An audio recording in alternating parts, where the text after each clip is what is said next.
Now that we've generated the first draft of our article, let's take a look at some of the ways we can enhance, optimize, and humanize it to make sure that it really resonates with our audience and performs well in search. Let's take a look at the left-hand side of the screen first, where we have our article. At the top, you'll notice a toolbar that should look pretty familiar. From here, you have different font options. You can choose to insert a bulleted list, paragraph formatting, and you can insert a link, an image, video, or quotes. We also have an undo and a redo button. To the right of that, you'll see the total word count and character count for the article. Underneath of this toolbar, you'll see a variety of AI options that will become open to you once you select a piece of text. For example, if I select and highlight this opening paragraph here, you'll see I now have the ability to ask the AI to expand on this paragraph and give me a little bit more detail that relates to this topic. If I think this opening paragraph's a little too long, I can ask the AI to paraphrase it and shorten it a little bit.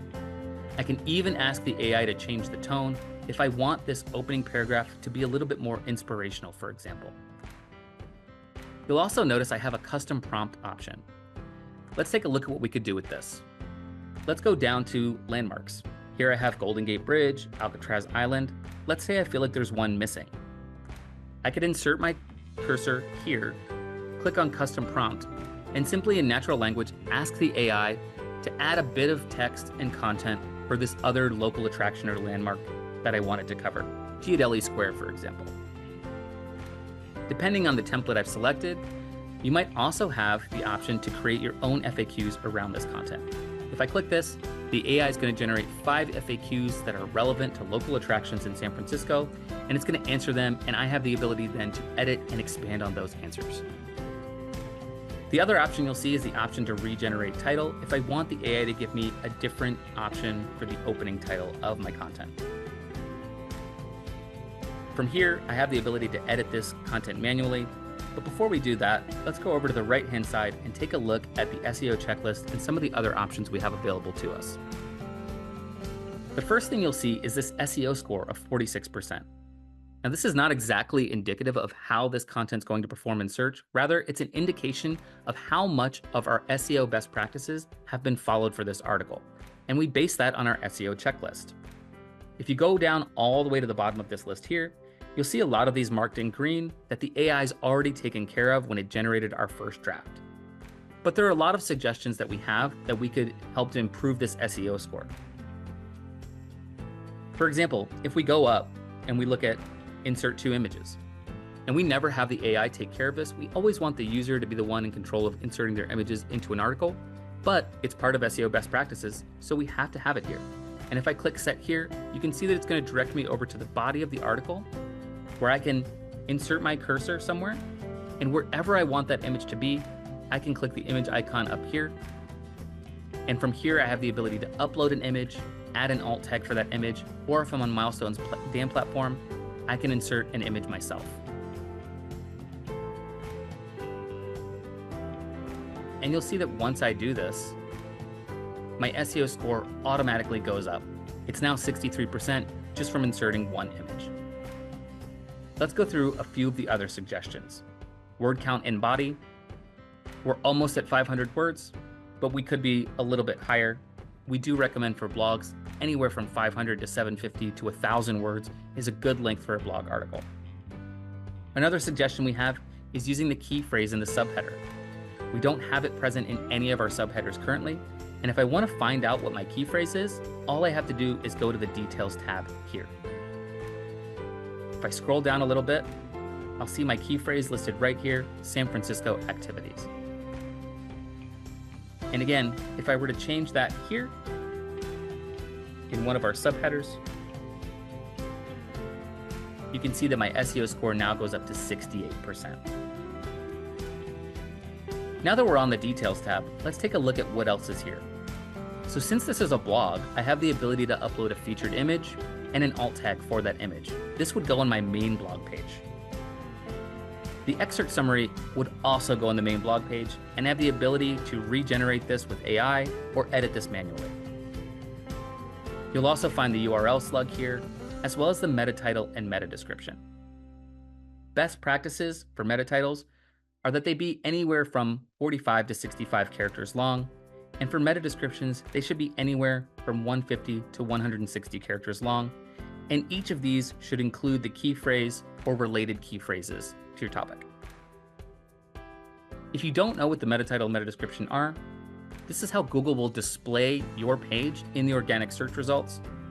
You might be used to seeing the meta title as a blue link, for example, with the meta description being the description that appears underneath of it. Best practices for a meta description are make sure you include as many relevant details to the piece of content you've created as possible, and give the user enough information that when they click through, they know what they're getting. Underneath of the metadata, you also have the ability to add an author name or an author bio link. If we go back up to the top here, you'll see we also have a categories tab. So again, if you're writing a blog and you have a blog page on your site with different categories, you can associate this with a category or create new categories for this piece of content. To aid in site search, we also generate tags for you automatically, and you can edit these tags as you want. Lastly, we have translations. If you want to translate this piece of content to one of our other languages, you can do that from here. Let's go back to the SEO checklist. Once I've gone through this checklist and I've accounted for all of these different SEO items, and I've got my score up somewhere between 80 to 90, maybe even 100%, I can feel pretty satisfied that I've accounted for all of those things that I want in order for this content to perform well in search. But we want to take it a little bit beyond that. AI, at the end of the day, is a tool, and it's always important to humanize your content. I want to go through this piece of content. I want to make sure that I fact check it, that all the facts are there, and there are no hallucinations. I also want to make sure that any personal point of view I can add to this article, I do.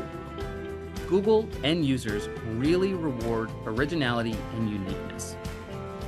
And we'll get into whether or not this content is considered original and unique in a minute when I go through our readability analysis.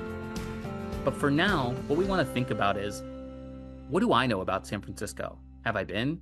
Do I know about any hidden gems that aren't accounted for in this article that I could include? That kind of originality and uniqueness and point of view is great for users, and Google will reward that content as well. So any personal point of view you have on a topic, any quotes that you have, any storytelling that you can insert into this article, it will be all the better for it. Again, this is a really great informational first draft, but we have the ability to expand on it and really at the end of the day, create a piece of content that's going to be helpful, that can last for a long time and build impressions, awareness, and clicks over time because it really resonates with users. I mentioned the readability analysis, and that's the next part of how we can enhance this piece of content. You can access that up here on the right-hand side, and I'm going to go ahead and click on it. What this is going to do is it's going to look at a few different things for this article. Number one, it's going to tell me how much of this article was generated by AI versus written by a human. It's also going to look at, was anything plagiarized or pulled from a different source on the web? That's going to give us whether or not this content is original or not. And then lastly, it's going to look at the readability of the content and how easy it is to read. So you'll see here, I have an overall readability score of 49%. Now it's hugely important to understand we don't have to get this to 100%. Everything you see here is really all about suggestion and recommendation and to guide you on enhancing this piece of content. It's not a hard and fast rule, which is why we don't have the AI take care of any of this stuff itself. So let's start with that human versus AI detection.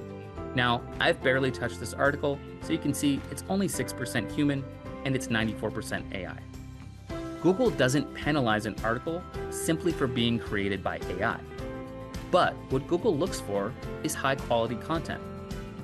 Now, in a lot of cases, content that's generated by AI will perform very well. But you have the ability to enhance it and humanize it and make it unique and original. And we even have a guide on how you can do that and the kinds of things that users look for and Google looks for.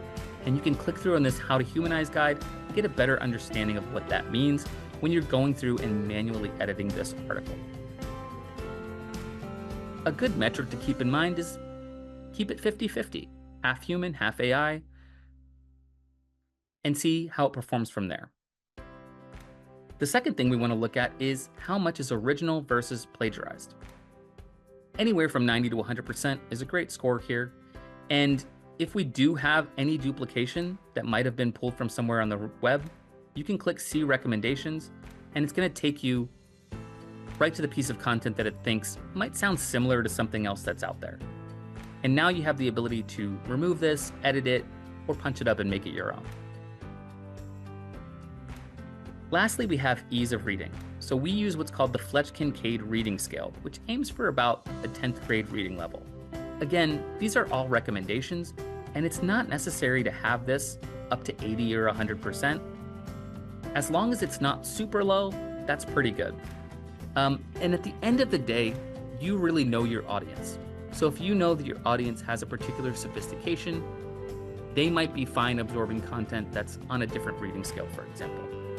But if you want some guidance and recommendations, you can click See Recommendations, and you'll see you get a whole bunch of recommendations around the ease of reading. For example, if I highlight this, anything that's highlighted in green is going to tell me this word's over 4 syllables. You might want to consider using a word that's less syllables. Now again, you understand your audience, and you know whether or not they are okay with the word California, so you don't necessarily have to make this suggestion, which is another reason why we don't have the AI model take care of any of these readability suggestions. But it's great guidance to go through and find out whether or not there's something that might be a little too complex for someone to absorb. At the end of the day, if the user can't properly and easily absorb your content, it doesn't really matter how great it is. So you want to make that content really user-friendly.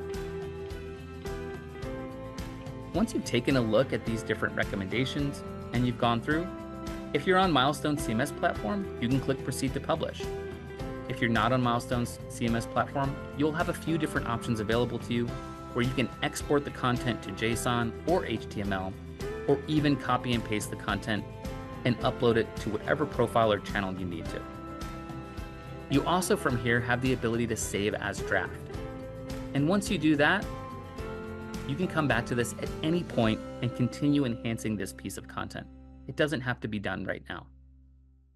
If I go back to the My Content page on the left-hand side of our menu, this is going to show me all of the articles that I've saved, what template I used, who created it, the date that it was created, whether or not it's been published or as a draft, and what the associated SEO score is with that. I'm also going to see my overall SEO score across all of my different pieces of content, as well as how many are poor, average, or good. And if I want to focus on those poor ones, I can click View and Fix, and I'll get a list of only those poor SEO score articles. And from here, I can click Edit and jump back into enhancing and optimizing those articles as I see fit. Once I'm ready to publish and I'm happy with them, I can publish or export to HTML and JSON. Next, we're going to take a look at how we can enhance our prompts to create the best content output we possibly can.